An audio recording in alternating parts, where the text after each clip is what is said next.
길을 갈겠네. 한 걸음 한 걸음 주 예수와 함께 날마다 날마다 우리 걸어. 어린아이 같은 우리 어린아이 같은 우리 미련하고 약하나 주의 손에 이끌리어 생명길로 가. 한 걸음 한 걸음 한 걸음 주 예수와 함께 날마다 날마다 우리 걸어. 꽃이 피는 들판이나 꽃이 피는 들판이나 험한 골짜기라도 주가 인도하는 대로 주와 같이 한 걸음 한 걸음 예. 한 걸음 주 예수와 함께 날마다 날마다 우리 걸어. 옛 선지자 에녹같이 선지자의 똑같이 우리들도 천국에 올라갈 때까지 주와 같이 걷게. 한 걸음 한 걸음 주 예수와 함께 날마다 날마다 우리 걸어. 다시 한번 1절부터 주와 같이 주와 같이 길 가는 것 즐거운 일 아닌가. 우리 주님 걸어가신 발자취를 한 걸음 한 걸음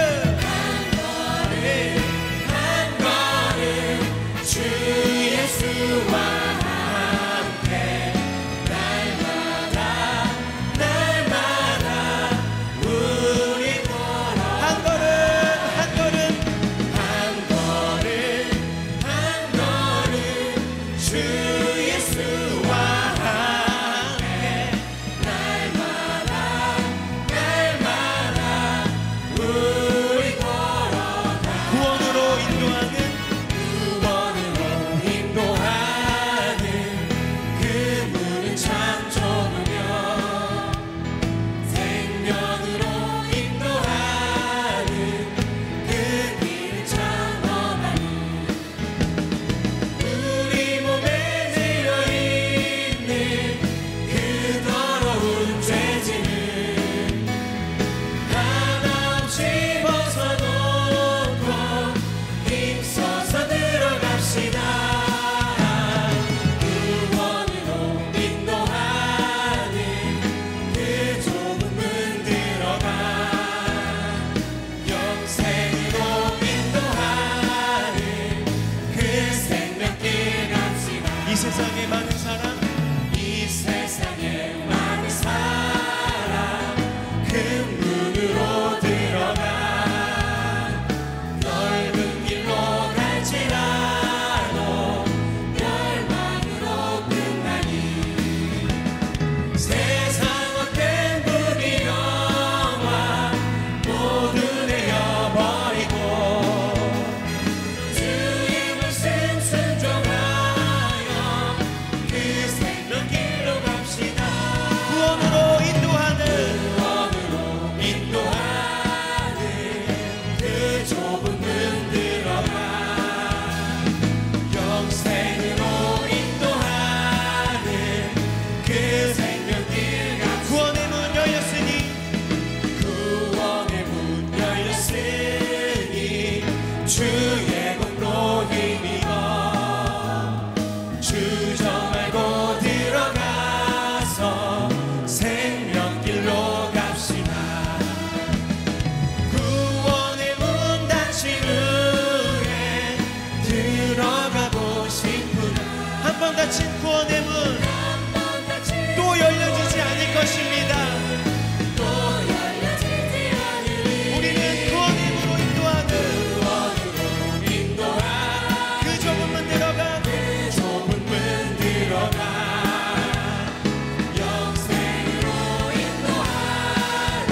감사와 박수 올려드립시다. 아멘.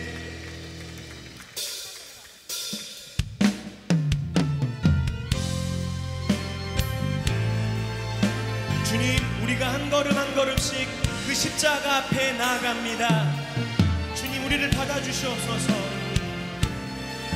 다 함께 주의 음성을 내가 들으니, 주의 음성을 내가 들으니 사랑하는 말이 있어. 있는 마음으로 주께 나오니 나를 영접하소서. 내가 매일 십자가 더 가까이 가오니 구세 주의 흘린 보배 피우소. 나를 정죄하소서. 주여 넓으신 은혜 베푸사. 주여 넓으신 은혜 베푸사 나를 받아주시고 나의 푸른 뜻 주의 뜻같이 되게 하여 주소서. 내가 매일 십자가 앞에 십자가 앞에 더 가까이 가오니 구세 주의 구세 주의 흘린 보배 피우소. 나를 우리 이 시간은 우리 자매님들이 고백하겠습니다. 주의 보좌로 나아갈 때에 주의 보좌로 나아갈 때에 어찌하니 기쁠까. 주의 얼굴 주의 얼굴을 항상 배우니 우리 시간 믿음의 형제님들 고백할까요? 우리 구주의 넓은 사랑은 측량할 수 없으며 우리 구주의 넓은 사랑을 측량할 자 없으며 주가 주시는 참된 그 함께 마음을 모아 다 함께 헤아릴 수 없고 내가 매일 내가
마지막으로 참 내 기쁨 영원하도다.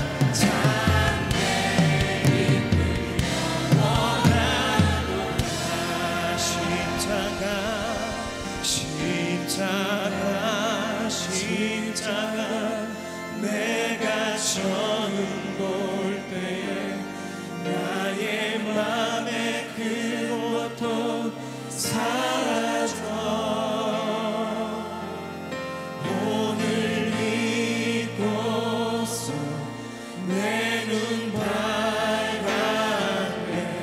참 예수 그리스도의 십자가를 함께 바라보며 나아갑니다. 십자가 내가 처음 볼 때에 십자가 내가 처음 볼 때에 나의 맘에 큰 것도 사라져. 오늘 믿고서 내 눈 밝았네. 참내 기쁨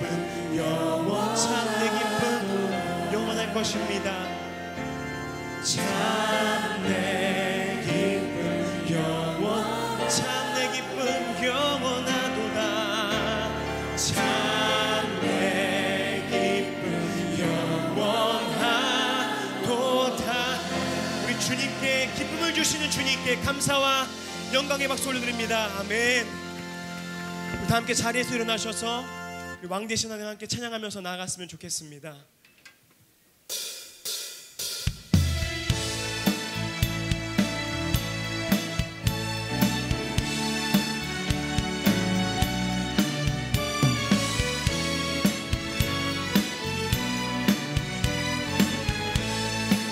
영광의 주님 찬양하세. 영광의 주님 찬양하세. 모든 영광 능력 찬송 예수님께. 아멘. 영광의 주님 찬양하세. 영광의 주님 찬양하세. 주의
오늘의 말씀은 사무엘상 31장 6절 말씀입니다.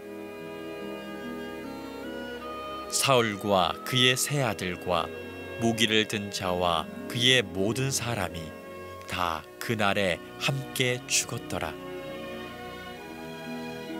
아멘. 얼마 전 중국에서 있었던 작은 에피소드 하나를 소개해 드립니다. 중국 저장성에서 냉동 새우를 수출하는 한 회사가 있었습니다. 주로 유럽에 새우를 냉동해서 수출하는 회사인데, 그동안 아주 정직하게 그리고 열심히 회사를 운영하고 또 새우를 수출해서 잘 인정을 받은 회사였습니다. 그런데 어느 날 유럽 현지 검역소에서 그동안 잘 통관되던 이 회사의 냉동 새우가 항생물질이 발견이 돼서 통관 불허 판정을 받게 되었습니다. 중국 회사는 그럴 리 없다며 다시 재조사를 요구했습니다. 자기들은 양심껏 좋은 새우를 골라서 수출했고, 그리고 한 번도 이런 일이 없었는데 왜 이런 어처구니 없는 결과가 나왔는지 원인을 추적하기 시작합니다. 평소에 평도 좋았고 품질 관리에 힘써 왔는데 그럴 리 없다고 생각하면서도 혹시나 하는 그런 생각에 자체 조사를 벌이게 됩니다. 몇 달의 조사 결과 의회에서 새로운 결과가 나오게 됐는데, 품질 자체에는 문제가 없었는데 새우 껍질을 벗기던 일부 직원이 손에 습진이 생기면서 어떤 직원들이 약을 바르기 시작했습니다. 그런데 그 약을 바른 그 손으로 작업을 하다 보니 약 속에 있는 항생 물질이 새우에 묻어서 들어갔다는 것입니다.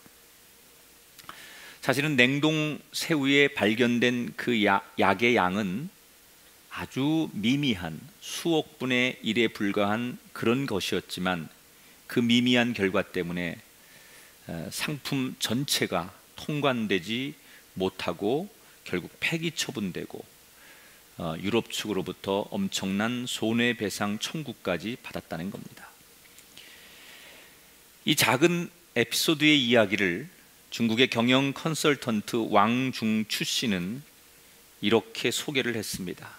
아무것도 아닌 미미한 것이 얼마나 중요한지를 알아야 한다. 그러면서 이 왕중추 씨가 자신의 주장을 숫자로 표현하기를 100-1은 0이다. 우리가 알고 있는 100-1은 99가 아니라 0일 수 있다.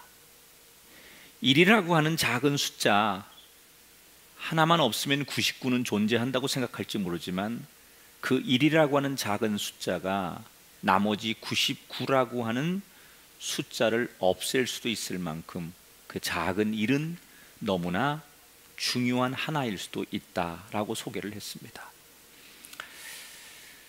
우리는 종종 너무 잘 해놓고 그 마지막을 잘 마무리하지 못해서 큰 손해를 보거나 일을 망치는 경우를 봅니다.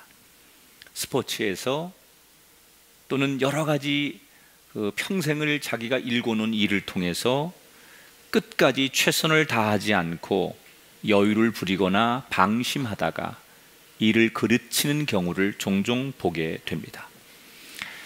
많은 사람들이 살아가면서 가장 중요하게 여기는 주제는 어떻게 잘 사는 것인가, 이 주제를 가장 중요하게 생각합니다.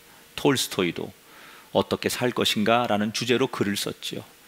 아마 역사에 수없는 사람들이 어떻게 살 것인가, 이 주제에 대해서 가장 큰 관심을 가지고 있을 것입니다.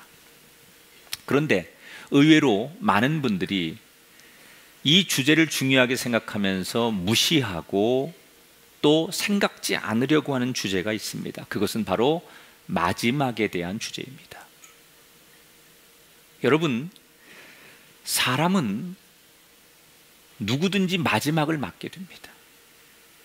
1년의 마지막이 있고 우리가 하는 일의 마지막이 있고, 만남과 이별이라는 마지막이 있고, 우리 인생 전체의 생명도 마지막이 있습니다. 어떻게 그 마지막을 맞을 것인가? 어떻게 그 마지막을 마무리할 것인가? 사실 이 주제만큼 우리가 심각하게 생각해야 될 주제가 또 있겠습니까? 어떻게 마지막을 잘 마무리할 것인가? 오늘 우리는 사무엘상 31장 마지막 장을 만났어요. 여러분과 함께 사무엘상 1장부터 31장까지 이야기를 쭉 나눴습니다. 이제 오늘 사무엘상의 대단원의 마지막 장을 마지막으로 사무엘상은 끝이 납니다. 그리고 사울의 시대도 끝이 납니다. 이 사무엘상에서 가장 중요한 주인공이 사울이었죠. 사무엘과 사울과 다윗, 이 세 사람이 주인공인데 그 중에 가장 많은 분량을 차지한 사람이 사울이에요. 이제 사울이 끝나는 이야기예요. 여러분, 사울은 사무엘상이 시작될 때만 해도 굉장히 대단한 사람이었어요. 처음에는 이렇게 훌륭한 사람이 있을까, 이렇게 귀한 사람이 있을까 생각이 들 정도로 정말로 멋진 사람으로 그의 인생은 시작하지만, 오늘 사무엘상 31장 끝날 때쯤 사울의 모습은 처음의 모습과는 너무나 다른 모습으로 끝나요. 시작이 어떻게 됩니까? 그가 왕이 되었을 때 얼마나 겸손한지 몰라요. 나는 왕이 될 자격이 없는 사람입니다. 자기의 멋진 외모나 자신의 장점을 사람들에게 드러내지 않고 겸손했던 사람. 그래서 사무엘 선지자가 그 사울을 왕으로 세우면서 얼마나 칭찬을 많이 합니까? 10장에 보면 사무엘이 모든 백성에게 이르되 너희는 여호와께서 택하신 자를 보느냐? 모든 백성 중에 짝할 이가 없느니라 하니 모든 백성이 왕의 만세를 외쳐 부르라. 이만한 사람이 없다는 거예요. 내가 만난 사람 가운데, 동시대 사람 가운데 이만한 사람이 어디 있겠느냐. 백성들은 훌륭한 지도자가 나왔다고 만세를 부르고 축제를 벌입니다. 사울은 이렇게 멋진 사람이었어요. 적어도 사울의 인생은 이렇게 아름답게 시작이 됐어요. 왕이 되자마자 이 사울이 제일 먼저 했던 일이 뭡니까? 어려운 사람을 도와주는 일을 했어요. 위기에 빠진 사람들을 목숨을 바쳐서 도와주는 일로 왕의 공식적인 첫 행보를 시작했던 사람이에요. 당당하고 왕답고 인정받고 존경받고 장래가 촉망되는 인생, 이게 사울의 인생이에요. 자, 그런데 오늘 사무엘상 마지막 장에 와서 한 시대를, 한 인생을 살아왔던 사울의 마지막 면면을 보면 조금 전에 제가 소개해드린 그 당당하고 활기차고 남들이 부러워했던 그 사울의 모습은 온데간데 없고 아주 비참하고 무너지고 자기만이 아니라 남에게까지 피해를 주는 암적인 존재 같은 인생으로 몰락하는 것을 보게 돼요. 이 사울의 마지막 모습 가운데 우리가 기억할 단어가 두 가지가 있어요. 첫째, 사울은 마지막 인생에 두려움이 가득했다 그랬어요. 28장에 보면 사울이 갑자기 땅에 완전히 엎드려지니 이는 사무엘의 말로 말미암아 심히 두려워하며 그의 기력이 다해졌다. 그 용기가 있었고 젊고 패기 있었던 그 사울왕은 더 이상 없습니다. 곳곳에서 그의 말년에 사울왕을 소개할 때 드러나는 단어가 두렵다, 떨린다, 심히 다해졌다, 이런 표현들로 묘사가 돼요. 그래서 여러분, 이 사울이 그 두려움을 이기지 못해서 어딜 찾아가요? 무당을 찾아가잖아요. 두려우니까, 불안하니까 무당을 찾아가서 무당이 하는 얘기를 통해 위로를 받으려고 합니다. 마치 사막에서 샘물을 찾는 격으로 가지 말아야 할 곳에 가서 위로를 받으려고 하죠.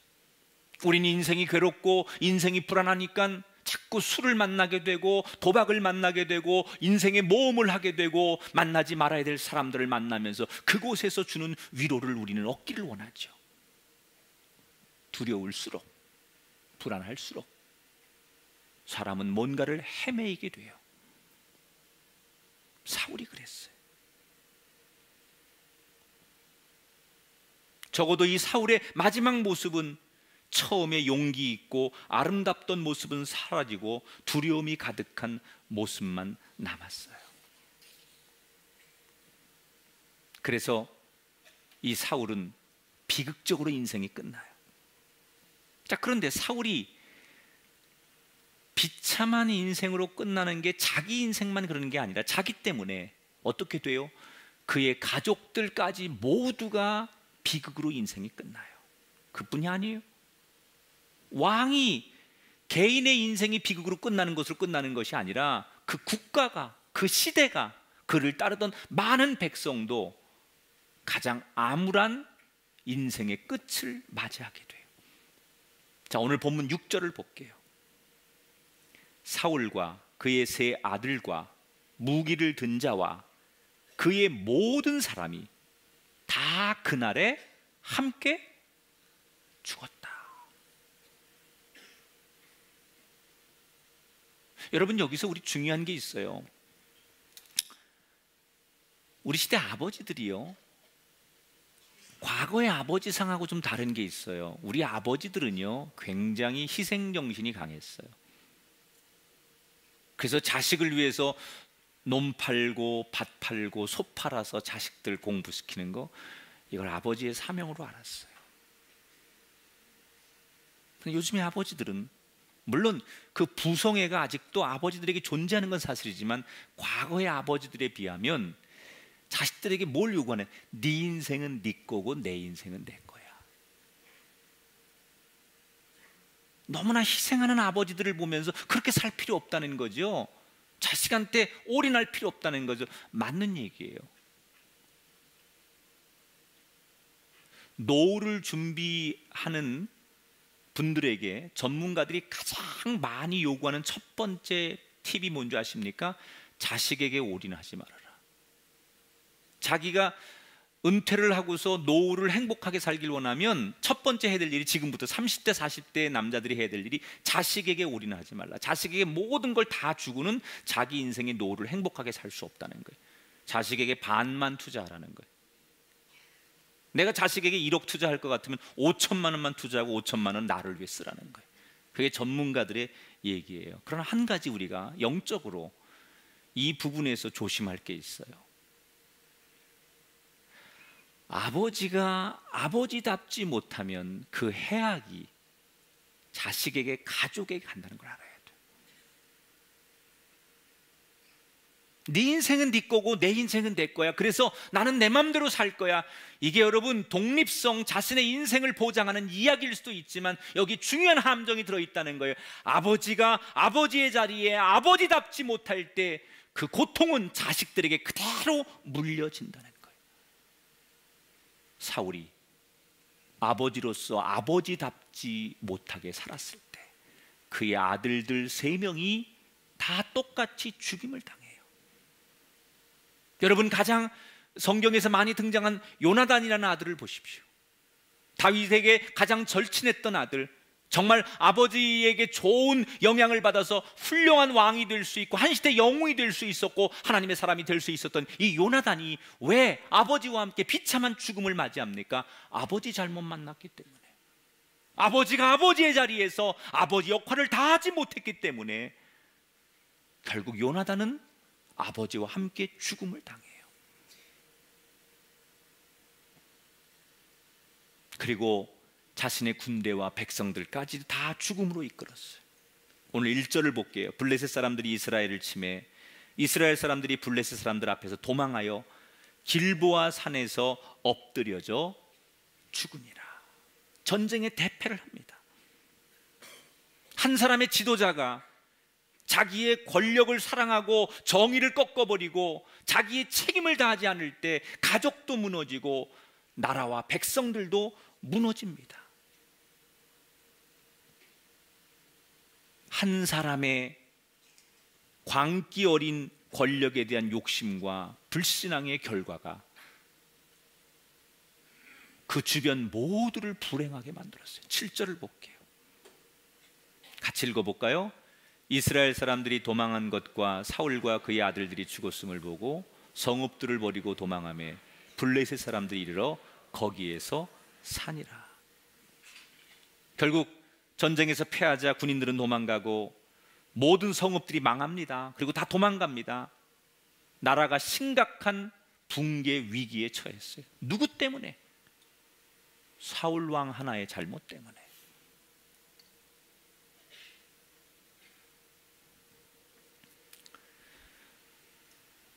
안수현이라고 하는 의사가 있었습니다.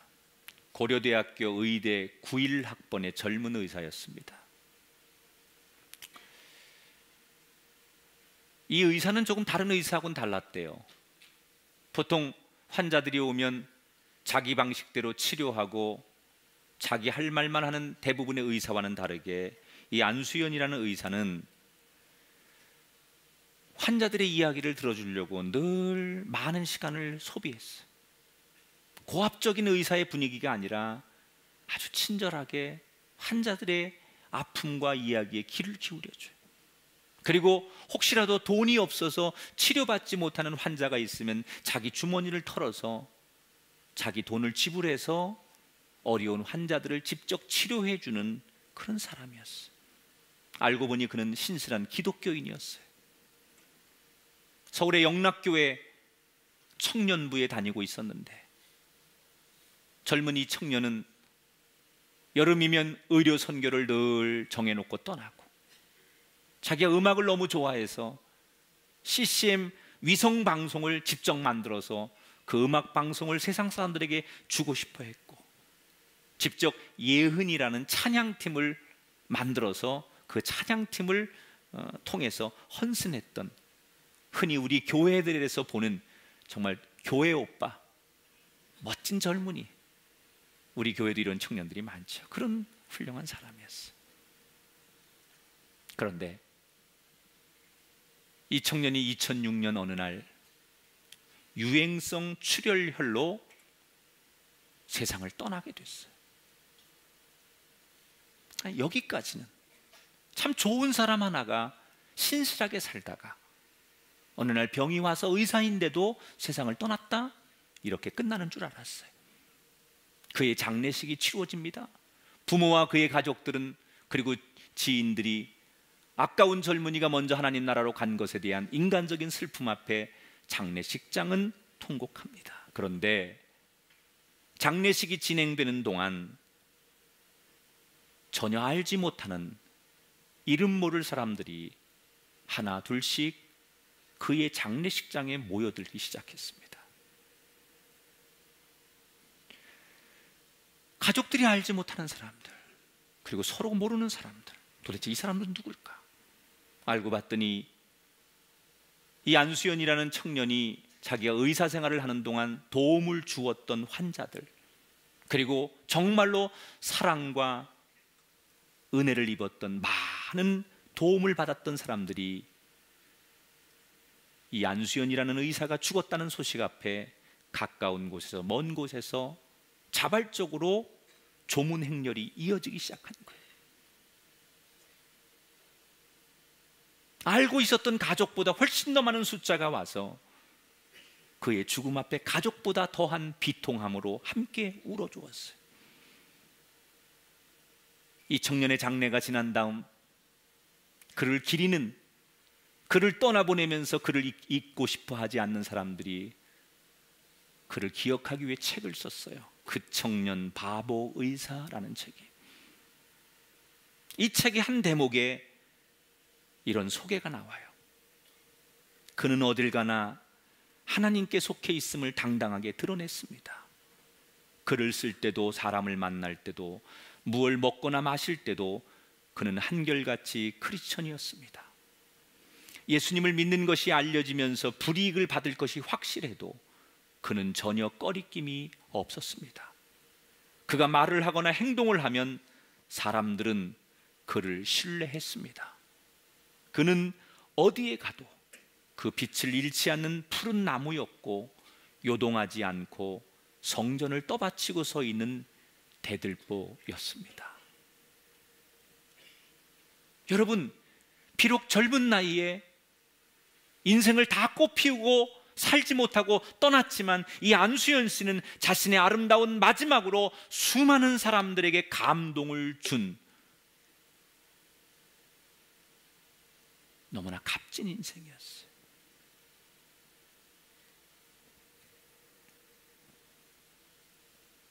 오늘 우리는 어떻게 살아야 되지? 어떻게 잘 살는 걸까? 어떤 게 돈 잘 버는 거고, 어떻게 하면 성공하고, 어떻게 하면 자식들 대학 잘 보내고 좋은 곳에 결혼시키고, 어떻게 하면 내 노후를 잘 살 수 있을까? 이 주제가 너무 중요해요. 그리고 이 주제하고는 씨름하고 있어요. 그러나 거기에 적어도 오늘 우리는 한 가지 주제를 더 첨가해야 돼요. 어떻게 마지막을 준비하고 어떻게 마지막을 맞이할 것인가? 그 어떤 사람이 아무리 조건이 좋아서 시작이 좋아도 마지막이 나쁘면 결국 소용이 없는 거예요.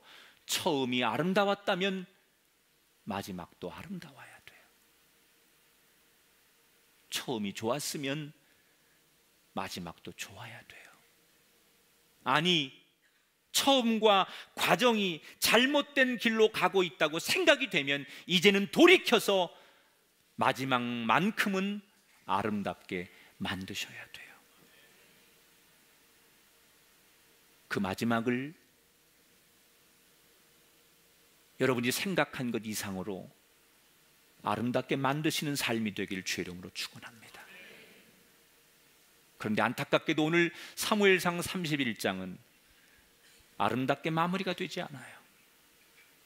사울 한 사람의 욕심과 불신앙과 교만 때문에 가족들 모두가, 그 나라 모든 백성 전체가 멸망과 파국으로 치닫는 이야기로 사무엘상 31장은 막을 내리고 있어요. 그런데 우리가 아는 하나님은 어떤 하나님입니까? 자비의 하나님이십니다. 당연히 비극으로 끝나는 이야기, 비극으로 마무리되는 역사지만 하나님은 그 비극의 현장, 사무엘상 31장 사울이 그렇게 망함으로 나라와 그의 가족이 망하는 이야기로 끝나는 듯 했는데 하나님께서는 거기에 그렇게 비극으로 끝나지 않게 내버려 두지 않으시고 아픔이 가득한 그의 인생에, 그곳에, 그 역사에 희망의 메시지 하나를 남겨놓으십니다.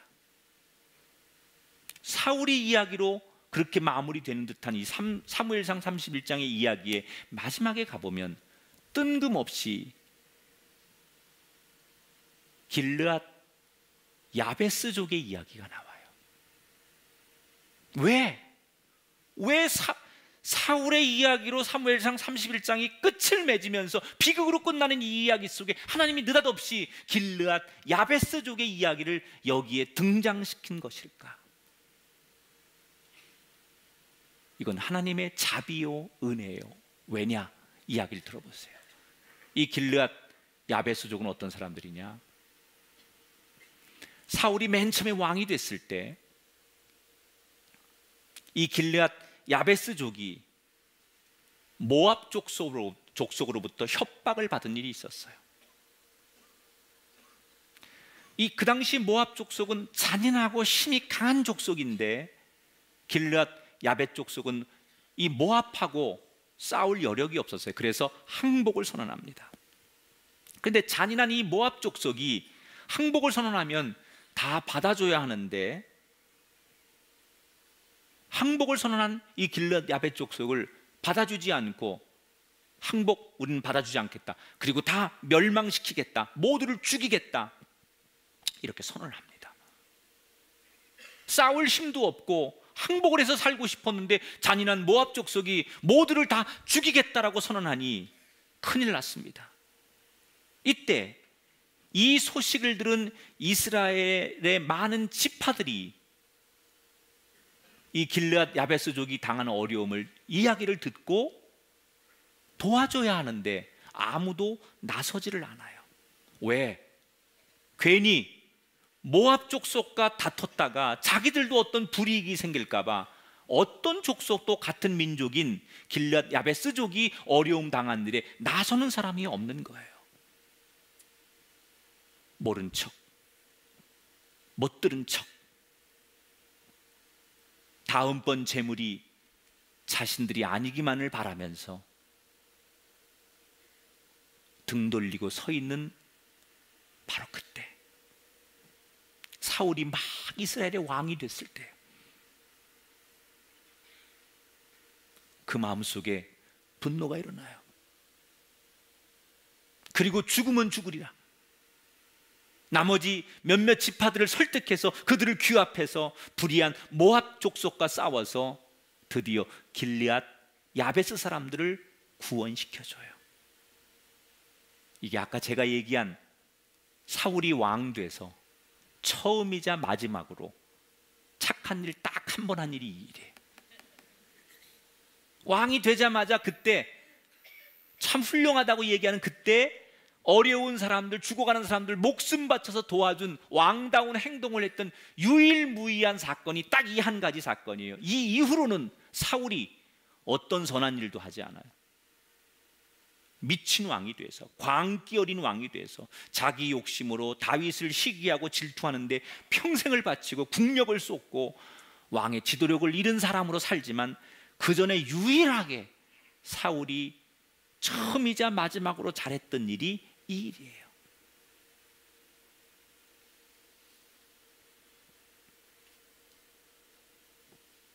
그리고 세월이 지난 거예요. 사울과 그의 세 아들들이 블레셋 사람들에게 잡혀가서 비참하게 죽어요. 그래서 이 블레셋 사람들이 얼마나 잔인한지 사울의 갑옷과 그 세 아들의 갑옷을 다 벗겨가지고, 옷을 다 벗겨가지고 그것을 자기 나라의 신당으로 보내요. 자기 신께 감사하는 거죠. 야훼 하나님을 따르는 적군의 왕과 그의 아들들을 다 우리가 잡았다라는 것을 의미하기 위해서 자기 신전에다가 이 갑옷을 보내고 성벽에다가 사울 왕과 그의 세 아들들의 시체를 벽에다 걸어놔요. 그리고 모든 이스라엘 백성들이 그걸 다 보는 거예요. 여러분, 자기 나라의 왕과 왕자들이 전쟁에 패해서 그 시체가 벌겨벗겨진 채로 너덜너덜하게 성읍에 걸려있는 걸 이스라엘 백성들이 다 보는 거예요. 얼마나 비참하고 얼마나 절망적이고 얼마나 고통스럽겠습니까?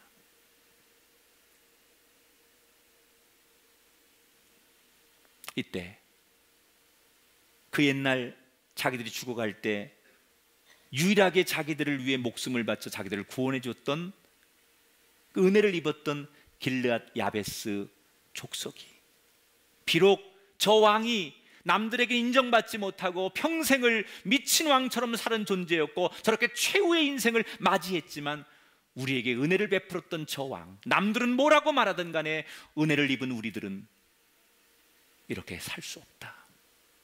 그래서 밤에 몰래 블레셋 사람들의 눈을 피해서 특공대를 조직해서 그 성읍에 걸려있는 시체를 훔쳐와서 정성껏 장례를 치르고 그 왕을 위해 금식하고 애곡하면서 그의 시신을 장례를 치러주게 돼요.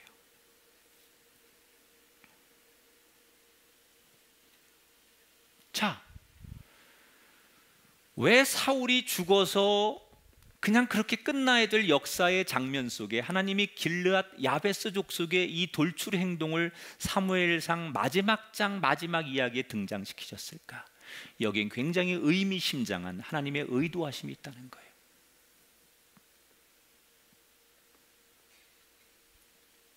여러분, 하나님은 저와 여러분 우리 모두가 지금 실패와 낙담만이 가득한 한가운데 있어서 이렇게 끝나야 되는 우리의 인생이지만 하나님은 우리를 버려두기를 원하시지 않아요. 그대로 끝나는 걸 원하시지 않아요. 그곳에 희망을 남겨두기를 소망하시는 분이에요.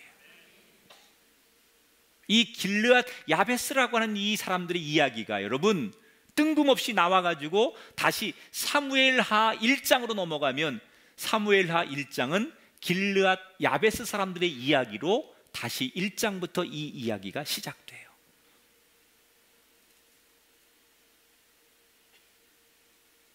저는 지금 우리 시대가 암울하고 더 이상 우리 민족이 과거처럼 경제가 번영하고 정말 이제는 중국, 일본, 미국, 유럽 이런 전 세계 열강들의 틈바구니 속에서 우리가 다시 제2의 전성기를 맞이하고 정말 복지 나라를 만들고 하나님이 축복하시는 7, 80년대처럼 성령이 가득한 이 민족이 될 수 있을까? 모두가 그런 걸 전망할 때 비관적으로 얘기하고 한국의 역사는 대한민국의 역사는 이미 정점을 지나서 하락하고 있다라고 모두가 전망하고 있습니다. 마치 사울이 그렇게 끝난 것처럼. 그러나 자비의 하나님은 하나님을 믿는 그 나라 그 백성들을 그대로 끝나기를 원하시지 않는 분이라는 거예요. 실패와 패망만이 가득할 때 마지막으로 희망의 불꽃을 피워주는 길르앗 같은 사람들이 하나님이 등장하게 하시는 것처럼 이 남은 시대에 저와 여러분이 이 땅의 그리스도인이 이 길르앗 야베스가 되어야 함을 기억하시기 바랍니다. 혹시 여러분의 인생이나 여러분 가정, 여러분의 사업, 여러분의 삶의 주변에 여러분이 판단할 때 누군가 객관적으로 이야기할 때 저 사람은 끝났어. 옛날엔 잘 살았는데, 옛날엔 대단했는데 이제 끝났어. 맞습니다. 끝났죠. 어떻게 재기할 거예요? 무슨 힘으로 일어날 거예요? 사람들은 냉정한데 힘 있을 때나 여러분 옆에 서 있지 힘 없는 끈 떨어진 여러분 누가 여러분 옆에 서 있겠어요? 맞아요.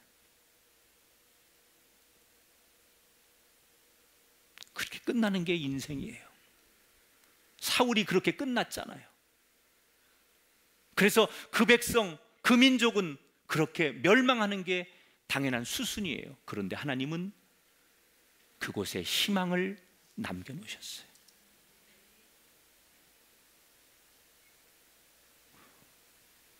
그 은혜가 여러분에게 희망입니다. 오늘 이 자리에 이 길르앗 야베스의 은혜가 필요한 분들이 계실 거예요. 난 아무것도 할 수 없습니다. 난 무능합니다. 그래서 오늘 나에게 하나님 길르앗 야베스의 은총과 자비가 필요합니다. 그것을 하나님께 고백하는 저와 여러분이 되기를 축원합니다. 말씀을 맺겠습니다. 사울은 그의 인생이 참 멋지게 시작한 사람이지만 마지막은 너무나 비참했어요. 그래서 자기뿐 아니라 가족과 그 주변 사람들 모두를 불행하게 만드는 장본인이 됩니다. 그렇게 끝날 뻔했던 그의 인생의 스토리, 이스라엘 역사, 우리의 눈으로 보면 당연히 그렇게 끝날 수밖에 없는 그 역사였지만 하나님은 그 역사의 한 모퉁이에 희망을 심어 놓으시고 다시 사무엘하 1장이 시작될 때 다윗과 함께 이 길르앗 야베스의 이야기로 새로운 책은 시작됩니다. 여러분의 가정에, 이 나라, 이 민족에 끝날 것 같고 다 꺼진 것 같은 그 부흥의 불길이, 하나님의 축복의 불길이 다 꺼졌다고 생각했는데 길르앗 야베스 같은 하나님의 은혜 때문에 다시 시작되는 은혜가, 축복이 우리의 가정과 삶 가운데 회복되기를 축원합니다. 하나님 우리에게 길르앗 야베스의 자비를 허락해 주옵소서. 이 기도를 가슴에 품고 11월을 마감하시고 12월을 하나님 앞에 한 달 동안 겸손히 걸어가시는 저와 여러분이 되기를 주님의 이름으로 축원합니다.